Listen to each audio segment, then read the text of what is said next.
Hello बच्चों। हम पढ़ रहे थे पालमपुर विलेज की स्टोरी। हमने ये देखा कि किस तरह से वहाँ पर लैंड को लेकर के डिस्ट्रीब्यूशन था, किस तरह से वहाँ पर जो डेली इकोनॉमिक एक्टिविटी है उसका जो मेन सोर्स है वो एग्रीकल्चर है। और जितनी भी पॉपुलेशन है गांव की मेजॉरिटी वो एग्रीकल्चर में या उससे रिलेटेड एक्टिविटीज में लगी हुई है। जैसे आपका हो गया पशुपालन, तो ये एग्रीकल्चर से एक तरह से इंटरडिपेंडेंस रखने वाला काम है या इकोनॉमिक एक्टिविटी है। अब हम आगे पढ़ेंगे, विल द लैंड सस्टेन। जब लैंड की बात हो रही है तो ऑब्वियस सी बात है, जमीन क्या है, वो एक नेचुरल रिसोर्स है। लैंड एक नेचुरल रिसोर्स है। क्या ऐसा पॉसिबल है कि आप लैंड को बढ़ा सकते हो या आप लैंड को घटा सकते हो? नहीं, आप लैंड को डिफरेंट वे में यूटिलाइज कर सकते हैं। जैसे बिल्डिंग बना सकते हैं, पार्क बना सकते हैं, या उसी में आप पेड़ लगा सकते हैं, पौधे लगा सकते हैं, फूल लगा सकते हैं, या उसे ऐसे ही छोड़ दें। तो अगर आप उस जमीन को छोड़ भी देते हैं, कई बार उसे परती छोड़ना कहते हैं, जब उपजाऊ जमीन को कुछ समय के लिए छोड़ दिया जाता है ताकि जो भी वो उर्वरता है उसकी, उस जमीन की जो उर्वरता है उसे वापस हासिल किया जा सके। तो ऐसी सिचुएशन में आप लैंड को ना बढ़ा सकते हैं ना घटा सकते हैं, आप केवल उसके यूटिलाइजेशन को चेंज कर सकते हैं। और लैंड एक नेचुरल रिसोर्स है। Land being a natural resource, it is necessary to be careful in its use. क्योंकि लैंड लिमिटेड है। मान लीजिए आप कोई इकोनॉमिक एक्टिविटी कर रहे हैं, तो उस इकोनॉमिक एक्टिविटी को एक्सपेंड करने का आपके पास ऑप्शन है। ठीक है, मान लीजिए कि आपने कोई फैक्ट्री लगाई, आपने एक फैक्ट्री मतलब एक जमीन खरीदी, उस पर एक फैक्ट्री लगाई, और एक मशीन से आप पर डे 100 बैग बनाते थे। अब आपको उसका प्रोडक्शन बढ़ाना था, तो आपने क्या किया, उसी बिल्डिंग पे दूसरा माला बनवा दिया। भाई मान लीजिए ग्राउंड फ्लोर बना था, आपने फर्स्ट फ्लोर बनवा दिया। तो जो ग्राउंड फ्लोर की मशीन थी वो 100 प्रोडक्शन दे रही थी, तो आपने फर्स्ट फ्लोर बनवा दिया +100, सेकंड बनवाया +100, थर्ड बनवाया +100। तो आप जितना बनवाते गए, आपको अल्टीमेटली क्या हुआ, ये एक जमीन थी, ठीक, इस जमीन के ग्राउंड फ्लोर से आपको 100 यूनिट मिल रहे थे। अब आपने धीरे धीरे इसी पे क्या किया, फर्स्ट सेकंड थर्ड फोर्थ बना दिया। तो आपका बाई फैक्ट्री प्रोडक्शन तो बढ़ गया, लेकिन ये जो आपकी जमीन थी क्या ये बढ़ गई? नहीं, जमीन उतनी ही है। तो ये बात आपको हमेशा ध्यान रखना है कि लैंड ना तो बढ़ती है ना घटती है, वो हमेशा उतनी ही रहती है, बस फर्क होता है उसके यूटिलाइजेशन पे। तो अगर आप सेकेंडरी या टर्शियरी एक्टिविटी में हैं तो आप उस बिल्डिंग को कई तल्ले पे बना सकते हैं।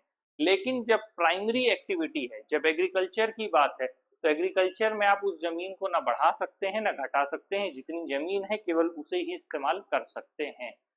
उम्मीद है ये क्लियर होगा। साथ ही ये कहा जा रहा है कि जो मॉडर्न फार्मिंग मेथड्स हैं वो लगातार क्या कर रहे हैं, जो जमीन है उसको ओवर यूज कर रहे हैं। आपके पास तो जमीन एक है, अभी हमने समझाया कि ना बढ़ सकती है ना घट सकती है, जितनी जमीन है उसी से आपको पैसा कमाना है। सेकेंडरी और टर्शियरी एक्टिविटी है तो आप उस जमीन से अपना प्रोडक्शन डबल ट्रिपल कर सकते हैं।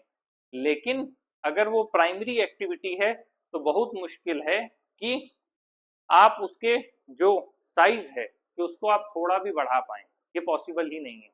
तो जब आपके पास लैंड लिमिटेड हो गई, तो उस लिमिटेड लैंड से आप ज्यादा से ज्यादा प्रोडक्शन करने की कोशिश करते हैं कि हम कितना ज्यादा इससे आउटपुट निकाल लें। आपकी ये कोशिश होती है कि इस लैंड से हम कितना ज्यादा आउटपुट ले सकते हैं। तो फिर आप क्या करते हैं, पहले साल भर में एक बार खेती होती थी, एक बार फसल बोते थे। फिर उसी में क्या हुआ, दूसरी बार तीसरी बार, साल में क्या हुआ, तीन तीन बार खेती होने लग गई। अलग अलग तरह की दो फसल एक बार में उगाई जाने लगी। उसी में अलग अलग तरह के बीज डालने लगे, उसी में फर्टिलाइजर डालने लगे, तो जमीन एक ही थी और उससे हम ज्यादा से ज्यादा प्रोडक्शन निकालने की कोशिश कर रहे हैं। तो जब हम ऐसा करेंगे तो लगातार प्रोडक्शन निकाल तो लेंगे, लेकिन जो वो जमीन है वो ओवर यूज होने लगेगी। जब हम इतना लगातार उसे यूटिलाइज करेंगे तो जमीन हमारी ओवर यूज होने लगेगी। तो क्या होगा, हमारी जो जमीन है वो खराब होने लगेगी। इसीलिए जो मॉडर्न फार्मिंग मेथड्स आए उसने जमीन को काम खराब करने का काम किया, और जो जमीन है, जो हमारी मिट्टी है, उसे बनने में कई सौ साल भी लग जाते हैं। मिट्टी इतनी आसानी से नहीं बनती। हमारे खुद का जीवन काल मुश्किल से 60-70 साल का है, और अगर आप उसे जमीन के तौर पर देखेंगे तो कई लोग निकल जाएंगे, कई पीढ़ियां गुजर जाएंगी, तब उतनी जमीन बनकर मतलब तैयार होती है। और उस जमीन को जब हम ओवर यूज कर रहे हैं तो हमारे पास जमीन का कोई विकल्प भी नहीं है। जैसे हमने अभी ये समझा कि लैंड लिमिटेड होती है, ना तो हम उसे बढ़ा सकते हैं ना ही हम घटा सकते हैं। ठीक उसी तरह जो लैंड है हम उसे नया तो नहीं बना सकते, और अगर वो खत्म हो जाए तो क्या होगा। खत्म हो जाए का मतलब ये है कि अगर जमीन अपनी उर्वरता खो दे और उसमें किसी भी तरह का प्रोडक्शन ना हो और हमको अनाज ना मिले तो हमारी स्थिति क्या होगी। क्या हम बिना खाने के सरवाइव कर पाएंगे? नहीं, बिल्कुल नहीं कर पाएंगे। तो ऐसी स्थिति में हमारे पास फिर क्या ऑप्शंस हैं कि हम अपनी जमीन को अच्छा रखें, जिससे हमें प्रोडक्शन भी मिले, हमें पैसा भी मिले, उसके उपजाऊ होने से फायदा भी मिले, और भविष्य के लिए भी वो जमीन अच्छी रहे। कई जगहों पर ग्रीन रिवॉल्यूशन की वजह से लॉस ऑफ सॉइल फर्टिलिटी हुआ, क्योंकि लगातार केमिकल फर्टिलाइजर्स का यूटिलाइजेशन किया गया। हरित क्रांति के बाद कहा जाता है जमीन के ज्यादा उपयोग करने से या लगातार उसमें एचवाईवी बीज डाल के ज्यादा से ज्यादा फर्टिलाइजर डाला गया, जिससे कि प्रोडक्शन बढ़ सके। उस प्रोडक्शन को बढ़ाने के लिए, उस प्रोडक्शन को बढ़ाने के कारण जो हमने जमीन को ज्यादा इस्तेमाल किया, उसमें हमने जो ज्यादा फर्टिलाइजर डाला, उस फर्टिलाइजर ने मिट्टी को नुकसान पहुंचाया, क्योंकि वो केमिकल फर्टिलाइजर्स थे। पारंपरिक खेती और आधुनिक खेती दोनों में यही फर्क है। एक है ट्रेडिशनल एग्रीकल्चर, एक है मॉडर्न एग्रीकल्चर। ट्रेडिशनल और मॉडर्न में यहीं पर डिफरेंस आ जाता है। ट्रेडिशनल में लोग खाद डालते थे। मान लीजिए अगर एक व्यक्ति है, उसके पास अपना खेत है और उसने अपने पशु पाल रखे हैं, मान लीजिए उसके पास 2 भैंस 2 गाय हैं। अब जो भी भैंस और गाय गोबर करती है रोजाना दैनिक स्तर पर, मान लीजिए वो क्वांटिटी में 5 किलो से 10 किलो हो गया, वैसे ऐसे नहीं काउंट करना चाहिए, लेकिन फिर भी एक एग्जाम्पल के लिए आप मान लीजिए उतना आपको काउ डंग वेस्ट मिल गया, और वो आपने खेत में डालना शुरू किया। At the end of the month आपके पास एक हेफ्टी अमाउंट में अच्छा खासा फर्टिलाइजर आ गया, और बाद में उसी से आपने खेती कर दी। लेकिन ये एंशियंट टेक्निक थी। मॉडर्न टेक्निक में कहा गया कि आप केमिकल फर्टिलाइजर डालो। तो जो केमिकल फर्टिलाइजर हैं वो लॉन्ग टर्म में नुकसान पहुंचाने का काम करते हैं। साथ ही लगातार जो ग्राउंड वाटर यूटिलाइज किया गया, उसकी वजह से जो हमारा वाटर टेबल है वो डिप्लीट हो गया। मतलब जो भी हमारा ग्राउंड वाटर लेवल है, जितना हमने उसे रिचार्ज किया था, लेकिन हमने ट्यूबवेल में क्या करते हैं, ट्यूबवेल में एक पाइप जाता है आपका धरातल तक, पाताल लोक से पानी आता है, तो वो पूरा पानी हम निकाल के इस्तेमाल करते हैं। और जब हम जरूरत से ज्यादा इस्तेमाल करने लगेंगे तो क्या होगा, ग्राउंड वाटर डिप्लीट हो जाएगा या कम हो जाएगा। साथ ही सॉइल फर्टिलिटी और ग्राउंड वाटर, ये ऐसी चीजें हैं जिनको बनने में सालों साल का समय लगता है। हमें अगर बर्बाद करना हो तो 1 साल में हम सब कुछ बर्बाद कर सकते हैं, लेकिन वास्तविकता में इसको बनने में काफी ज्यादा समय लगता है। और अगर एक बार ये डिस्ट्रॉय हो गया तो ये बहुत मुश्किल है कि इसे रिस्टोर किया जा सके। साथ ही हमें अपने इन्वायरमेंट का इस तरह से ध्यान रखना होगा कि भविष्य में हम इसका इस्तेमाल बराबर कर पाएं। ऐसा ना हो कि हम इतना इस्तेमाल कर लें कि आगे ये परिस्थिति ही ना बचे कि अगली पीढ़ी इसको प्रॉपरली यूटिलाइज करके इससे बेनिफिट ले सके। तो इसीलिए हमें ये देखना होगा कि हम इसका प्रॉपर और सही यूटिलाइजेशन करें। अगेन कह रहा है chemical fertilisers provide minerals which dissolve in water and are immediately available to plants।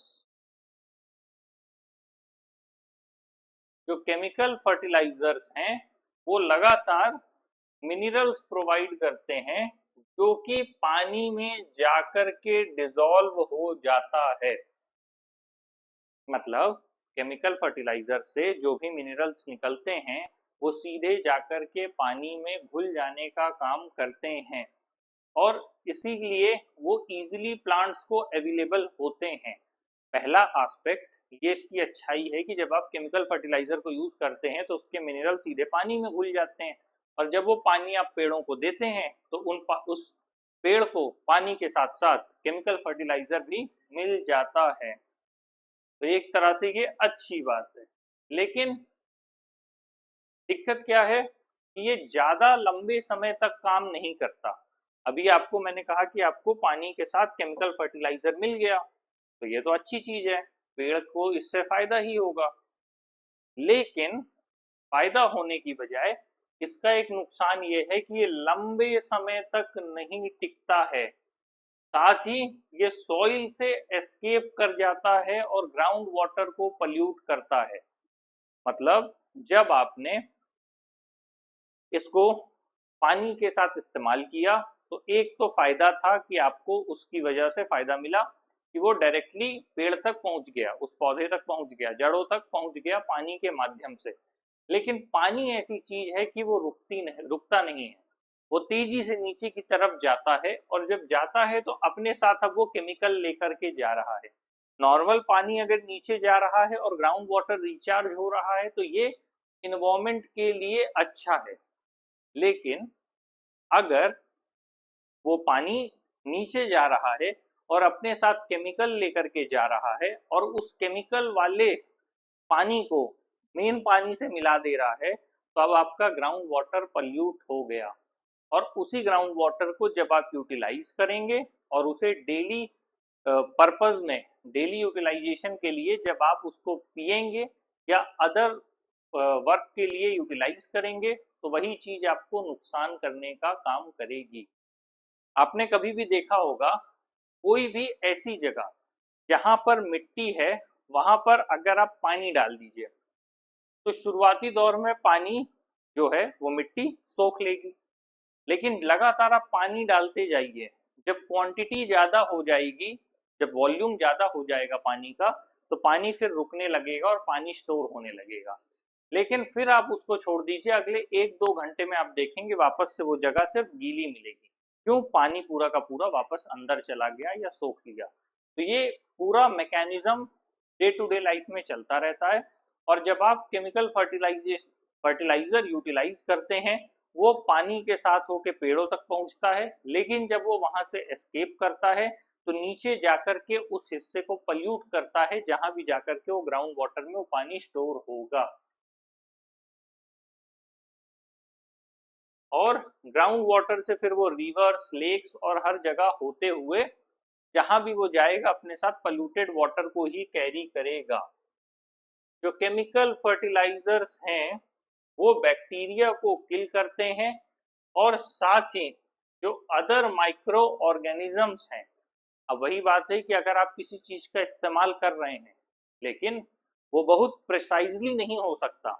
आप आप केमिकल फर्टिलाइजर को यूज कर रहे हैं कि बैक्टीरिया खत्म हो, लेकिन वो माइक्रो ऑर्गेनिजम्स जो कि सॉइल के लिए इंपॉर्टेंट हैं, न्यूट्रिएंट्स के लिए इंपॉर्टेंट हैं, वो भी साथ में किल हो जाएंगे।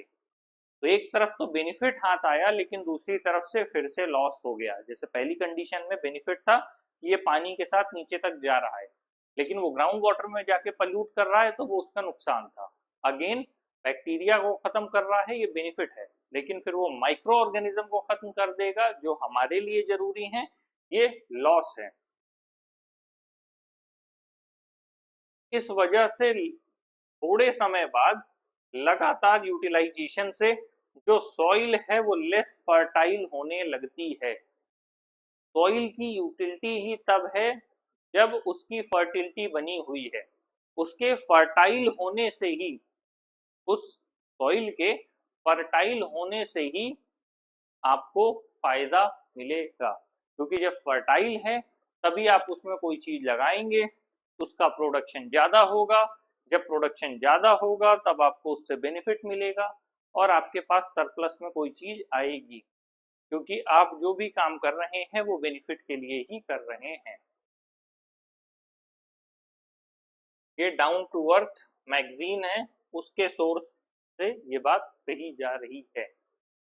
The consumption of chemical fertilizers in Punjab is highest in the country। तो पंजाब ड्यू टू हरित क्रांति की वजह से भी है। पंजाब में जो भी केमिकल फर्टिलाइजर्स का जो कंजम्पशन है वो सबसे ज्यादा हाईएस्ट है पूरे कंट्री में। ठीक है, साथ ही जो continuous use of chemical fertilisers है, जो आप लगातार केमिकल फर्टिलाइजर यूटिलाइज करते हैं, उसकी वजह से जो सॉइल की हेल्थ है वो डिक्रीज होना शुरू हो जाती है। जब मिट्टी उस फर्टिलाइजर को सोखने के लिए या पूरी तरह से संतृप्त अवस्था तक ले जाने के लिए तैयार नहीं है, लेकिन आप फिर भी उस पर फर्टिलाइजर यूज कर रहे हैं, तो ऑब्वियस सी बात है कि जो आपकी सॉइल की क्वालिटी है वो डिग्रेड हो जाएगी।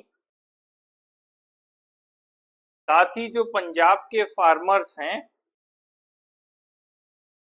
आप ऐसे मान के चलिए कि एक बार आपने किसी लैंड को, मतलब किसी पीस ऑफ लैंड से आपने लगभग मान के चलिए कि 3 कुंटल की पैदावार ले ली, मान, ठीक है।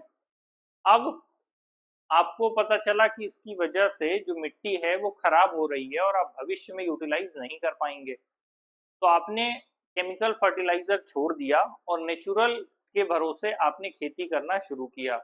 और जैसे ही आपने नेचुरल इनपुट यूज किया, आपकी खेती वापस से लौटकर 2 क्विंटल पर आ गई। तो अब क्या हुआ, 3 से आप 2 पर आ गए। यहाँ क्या था, आप केमिकल यूज कर रहे थे, यहाँ पे आपने नेचुरल यूज किया। तो जैसे ही आप 3 से 2 पर आए, तो जो आपके आसपास की कम्युनिटी या जो भी मार्केट प्लेस के लोग हैं, उन्होंने लगातार दबाव बनाना शुरू किया कि भले ही तुम्हारी जमीन खराब हो जाए, तुम हमको 3 कुंटल की पैदावार ला करके दो। और वही चीज यहाँ पर लिखी है कि पंजाब में लगातार किसानों पर दबाव बनाया जाता है कि वो अपनी जो मिट्टी है उस पर ज्यादा प्रेशर डेल्ट करें, ज्यादा प्रेशर लगाएं और उससे ज्यादा से ज्यादा पैदावार लाने की कोशिश करें। यह है how is land distributed between the farmers of Palampur. Obvious सी बात है, अगर किसी गांव में जमीन है या कहीं पर भी जमीन है तो वो किसी न किसी की होगी, किसी किसान की होगी, किसी जमींदार की होगी, सरकार की होगी, प्राइवेट इंस्टीट्यूट की होगी। तो जमीन किसी न किसी की तो होगी, मतलब उस पर पोसेशन किसी न किसी का होगा। ऐसे में जो पालमपुर का डिस्ट्रीब्यूशन है उसके बारे में यहाँ पर डिटेल में दिया गया है, जिससे कि हम समझ पाए कि किस तरह से किसी भी जगह का डिस्ट्रीब्यूशन होता है। सारे लोग एग्रीकल्चर में इंगेज नहीं हैं। जो 1/3 ऑफ द पॉपुलेशन है पालमपुर की, जो 450 फैमिलीज से लगभग 150 फैमिलीज क्या हैं, दलित हैं और उनके पास कोई भी जमीन नहीं है। क्या कह रहा है कि जो 450 फैमिलीज हैं उनमें से 150 फैमिलीज ऐसी है जिसके पास किसी भी तरह की कोई जमीन नहीं है और ये दलित कम्युनिटी से बिलोंग करते हैं। ठीक है,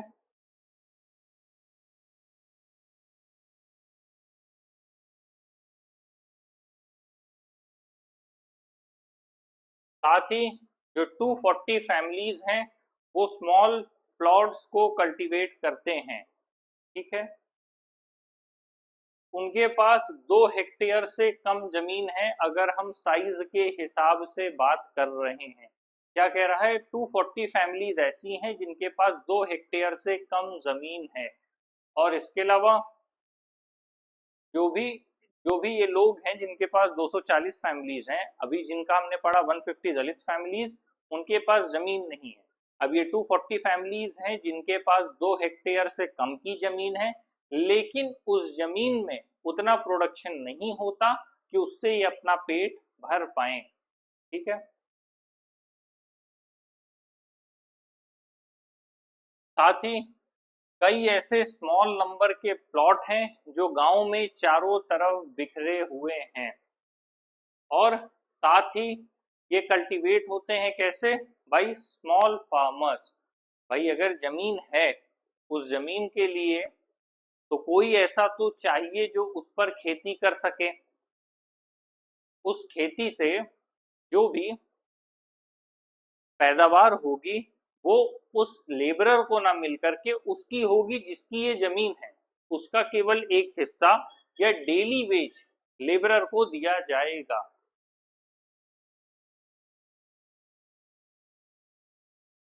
यहाँ पर 60 फैमिलीज ऐसी हैं जिनके पास मीडियम एंड लार्ज नंबर में क्या है, खेत है, जो कि साइज में ज्यादा है, साथ ही 2 हेक्टेयर से ज्यादा की जमीन है। और साथ में कुछ ऐसे भी हैं जिनके पास 10 हेक्टेयर से ज्यादा की जमीन है। अब ये डायग्राम देख लीजिए, एक अंदाजा आपको मिल जाएगा कि किस हिसाब से पालमपुर में लैंड का डिस्ट्रीब्यूशन किया गया है। लेफ्ट साइड और राइट साइड में छोटे छोटे प्लॉट बने हुए हैं।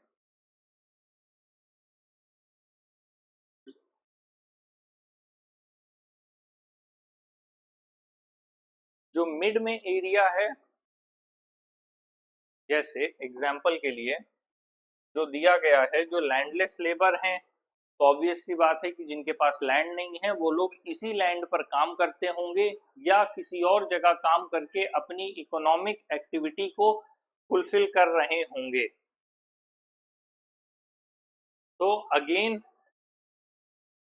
ये वाला जो हिस्सा है या फिर आपका ये वाला हिस्सा है, ये दिखा रहा है कि जो छोटे मार्जिनल फार्मर्स हैं, जो छोटे किसान हैं जिनके पास 2 हेक्टेयर से कम की जमीन है, तो वो ये छोटे छोटे छोटे प्लॉट लेफ्ट और राइट साइड में जो दिए हैं ये उनको डिनोट कर रहा है। उसके बाद अगर आप कहें कि 2 हेक्टेयर से ज्यादा की जमीन, तो जो ये हिस्से बड़े बड़े दिखा रखे हैं ये तकरीबन 2 हेक्टेयर से ज्यादा के लिए हैं। और कुछ ऐसे हैं जिनकी जमीन का टुकड़ा काफी बड़ा है, वैसे भी लिमिटेड फैमिलीज हैं, वो ऐसे में आप देख सकते हैं।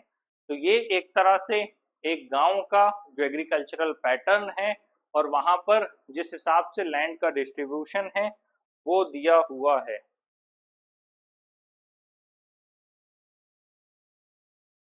अगेन यहाँ पर एक स्टोरी दी गई है। स्टोरी इन द कंटेक्स्ट ये है कि मान लीजिए टू 2.25 हेक्टेयर जमीन है, कोई भी एक्स पर्सन रख लीजिए, आप गोविंद रख लीजिए, कुछ भी रख लीजिए। जो कहानी बताई गई है उसका क्रक्स सिर्फ इतना है कि 2.25 हेक्टेयर आपके पास जमीन है, इस पीढ़ी के पास 2.25 हेक्टेयर जमीन है और आगे चल करके इसके 3 लड़के हैं, 3 बच्चे हैं। अब इन तीनों बच्चों में ये जो जमीन है इसको डिस्ट्रीब्यूट कर दिया जाता है, तो ये 0.75 पर ईच हो गई, तो मतलब 1 हेक्टेयर से भी कम जमीन हो गई। तो ऐसे में क्या होगा, कि आगे आने वाली पीढ़ी के पास इतना कम बचेगा कि वो अपना दैनिक जीवन या अपना रोजगार सिर्फ खेती के माध्यम से पूरा नहीं कर पाएंगे। तो अगेन 2.25 हेक्टेयर है, जिसमें 3 बच्चों में बढ़ गया तो 0.75 हेक्टेयर हो गया, और अल्टीमेटली उनको अब अपने जीवन यापन के लिए खेती के अलावा किसी और माध्यम पर भी निर्भर रहना पड़ेगा। केवल खेती से उनका काम नहीं चलेगा। यहाँ पर दिया है distribution of cultivated area and farmers. Cultivated area से मतलब है जितनी भी जमीन 55.4% जमीन जो है पालमपुर में वो खेती के लिए अवेलेबल है या उस पर खेती की जाती है, जबकि 44.6% जमीन ऐसी है जो कि डेली यूटिलाइजेशन या रहने के लिए या किसी और पर्पज से यूज की जा रही है। साथ ही नंबर ऑफ फार्मर्स की बात किया जाए तो 85% लोग ऐसे हैं जो कि जिनके पास जो जमीन है मतलब वो मार्जिनल और स्मॉल फार्मर्स हैं। यहाँ पर लेस देन 2 हेक्टेयर जमीन उनके पास है, मतलब पूरे गांव में 85% लोग ऐसे हैं जिनके पास 2 हेक्टेयर से कम जमीन है, और 15% लोग ऐसे हैं जिनके पास 2 हेक्टेयर से ज्यादा की जमीन है।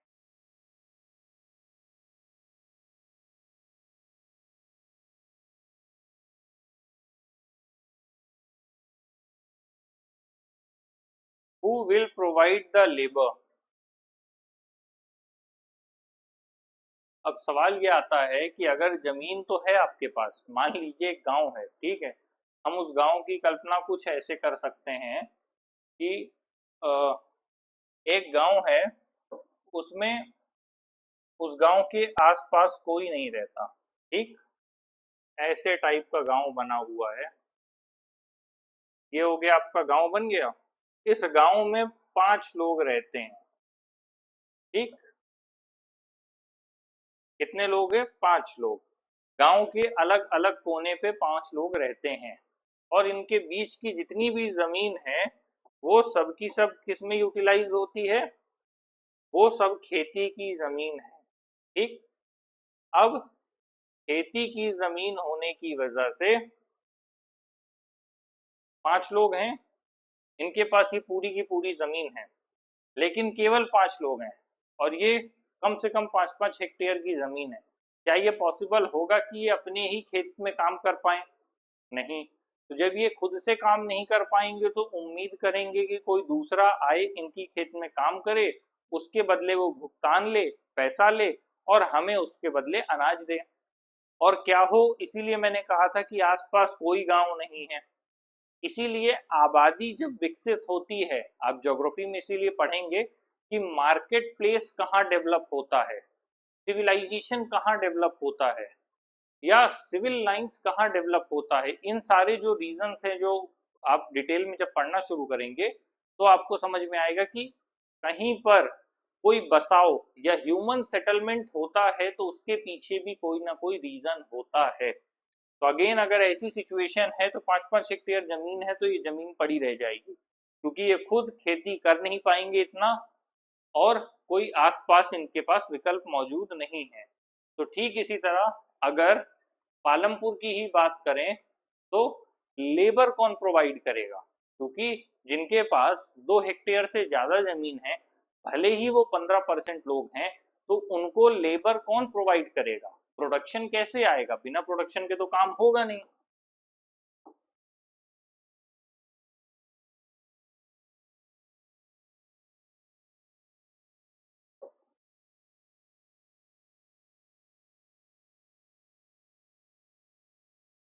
आफ्टर लैंड लेबर क्या है?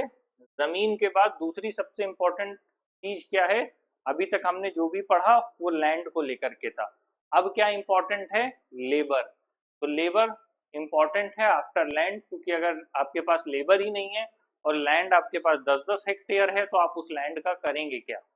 आपको उस लैंड में कुछ बनाने के लिए भी तो कुछ चाहिए होगा। जैसे लोग आजकल अक्सर एक चर्चा कर रहे हैं कि एआई के आने से नौकरियां चली जाएंगी। हाँ, मानते हैं कि नौकरी चली जाएगी, लेकिन सारी खत्म नहीं हो जाएंगी। क्योंकि कोई व्यक्ति का जब बिजनेस बढ़ना शुरू होता है तो बिजनेस बढ़ने का पहला मतलब होता है कि मेरे पास अब काम इतना है, वर्कलोड इतना है कि अब मैं अपना काम नहीं संभाल पा रहा, इसके लिए मैं किसी दूसरे व्यक्ति को भुगतान दे रहा हूं। अगर एक एजुकेशनल इंस्टीट्यूट है, उस इंस्टीट्यूट में कोई व्यक्ति मालिक बन भी जाए तो वो अगर 10 सब्जेक्ट हैं तो 10 सब्जेक्ट की क्लास में खुद नहीं जा सकता, और ना ही वो एआई से रोबोट खड़ा कर सकता है, क्योंकि अगर वो ऐसा करेगा तो बच्चे उससे इंटरेक्ट नहीं कर पाएंगे। तो ऑब्वियस सी बात है कि जब भी इस तरह की बात होती है कि एआई के आने से सब कुछ खत्म हो जाएगा तो वो गलत है, लेकिन हाँ, आंशिक तौर पर परिवर्तन होगा।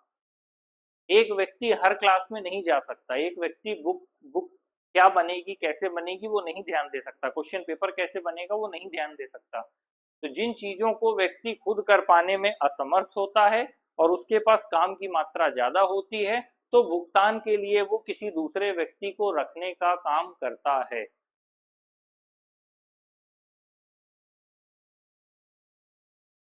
Small farmers along with their families, जो छोटे किसान हैं, तो छोटे किसान क्या करते हैं, खुद भी खेती में जाते हैं और साथ ही अपने परिवार को भी लेकर के जाते हैं, जिससे कि वो अपना ज्यादा से ज्यादा श्रम अपनी जमीन पर कर सकें, उसके बदले उन्हें प्रोडक्शन मिल सके। साथ ही जो मीडियम और लार्ज फार्मर्स हैं वो अपनी फील्ड्स के लिए लेबरर को हायर करते हैं। जो स्मॉल फार्मर्स हैं वो तो खुद कर लेते हैं, लेकिन जो लार्ज एरिया के फार्मर्स हैं वो किसी न किसी लेबरर को हायर करते हैं। अगेन वही बात जो एग्जांपल मैंने दिया था कि जब जमीन इतनी बड़ी है तो अकेले सब कुछ नहीं संभाला जा सकता, तो जब संभाला नहीं जा सकता तो आपको किसी दूसरे की जरूरत पड़ेगी, और जरूरत पड़ेगी तो आप उसको हायर करेंगे। या तो उस खेत में पैदा होने वाली पैदावार का एक हिस्सा आप उसको देंगे, या फिर आप उसको पैसों में भुगतान करेंगे।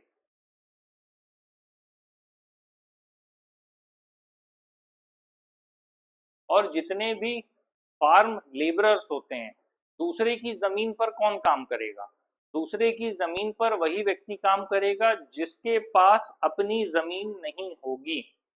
तो दूसरे की जमीन पर वही व्यक्ति काम कर सकता है जिसके पास अपनी जमीन नहीं होगी, और साथ ही उसके पास अपनी आय को कमाने का कोई दूसरा जरिया नहीं होगा।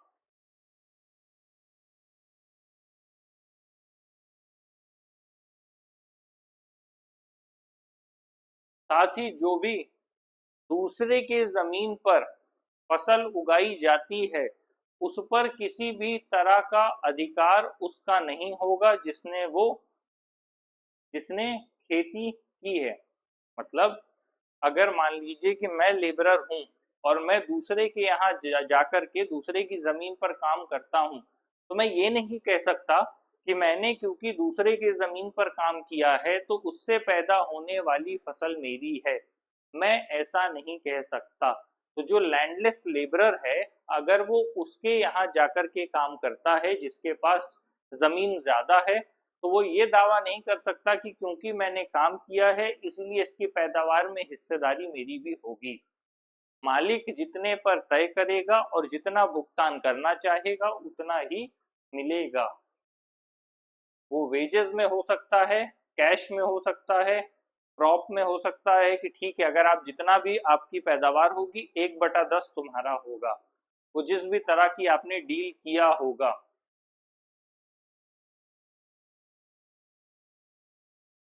साथ ही जो ड्यूरेशन ऑफ एम्प्लॉयमेंट है उसको लेकर के भी अलग अलग तरह की चीजें देखने को मिलती हैं। इसका मतलब कि जैसे मान लीजिए कभी कभी डेली बेसिस पे लेबर को रखा जाता है। मान लीजिए कि सिंचाई के लिए मेड़ बनाना है, तो आपने एक दिन के लिए लेबर को हायर किया, लेबर आके मेड़ बना के चला गया, ये हो गया आपका क्या, डेली बेसिस। जब रोज के हिसाब से आप भुगतान करते हैं लेबर को तो वो आपका डेली बेसिस लेबर कहा जाता है। और कई बार होता है कि जैसे फसल कटनी है, 2 दिन या 3 दिन का समय लगना है, तो आपने उस हिसाब से हायर कर लिया आपने, या फिर 2-3 दिन का पैसा दे दिया, भुगतान कर दिया, या फिर आपने उससे एक कॉन्ट्रैक्ट टाइप कर लिया कि आपने ठेका दे दिया कि ये पूरी फसल जो आपको दिख रही है 4 हेक्टेयर जमीन में, ये पूरी की पूरी आपको काट के मुझे देना है, इसके बदले में आपको 1/10 क्रॉप दूंगा या फिर इसके बदले में आपको पैसा पेमेंट करूंगा। तो अलग अलग तरह के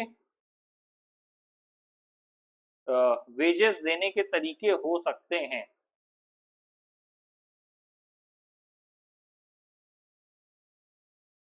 फार्म लेबरर को जो गवर्नमेंट ने सेट किया है, गवर्नमेंट ने 300 रुपीज पर डे के हिसाब से सेट किया हुआ है, लेकिन जो पालमपुर की एक लड़की है डाला, उसको केवल 160 रुपीज ही मिलते हैं। ऐसा क्यों होता है?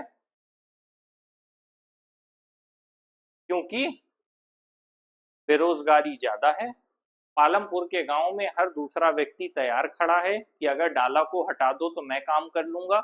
आप डाला को 160 दे रहे हो तो आप मेरे को 150 ही दे देना, आप उसे 160 दे रहे हो, मेरे को 150 दे देना, मैं ही काम कर दूंगा, या आप मेरे को 100 ही दे देना।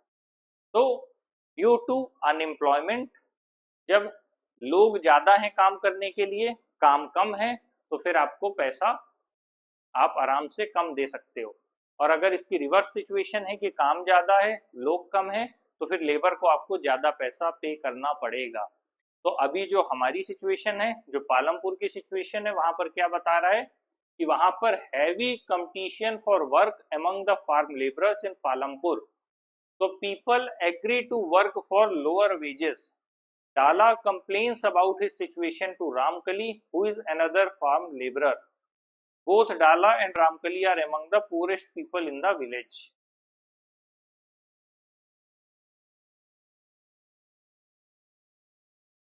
Okay, Dala लड़का है, लड़की नहीं है। Dala is a landless farm laborer who works on daily wages in Palampur. डाला, मैंने गलती से लड़की बोल दिया, डाला लड़का है। तो जो ये कंपटीशन है, ये कंपटीशन किस बात को लेकर के है कि हमें काम दीजिए, और जब काम मांगेंगे तो कम वेजेस में भी काम करने को तैयार हो जाएंगे। तो अभी हम आज इस क्लास में यहीं तक पढ़ते हैं, फिर बाकी का हम नेक्स्ट क्लास में देखेंगे। तो अभी आज हमने जो समझा, बेसिकली लैंड लिमिटेड है, ना उसको बढ़ाया जा सकता है ना उसे घटाया जा सकता है, और अगर लैंड एक बार खराब होती है या वो खत्म होती है, उसे बनने में सालों साल का समय लगेगा। दूसरा कॉन्सेप्ट हमारा लेबर का था कि अगर लेबर ज्यादा अवेलेबल होंगे तो ऑब्वियस सी बात है कि जो रेट तय है उससे भी कम रेट लोग देंगे। वैसे तो गवर्नमेंट ने 300 रुपए per day, 300 rupees per day तय किया है, लेकिन लोग उसे मानते नहीं क्योंकि कंपटीशन बहुत ज्यादा है और दूसरे लोग कम पैसों पे काम करने को तैयार हैं, इसलिए डाला जैसे लोगों को 160 रुपीज में भी काम करना पड़ रहा है।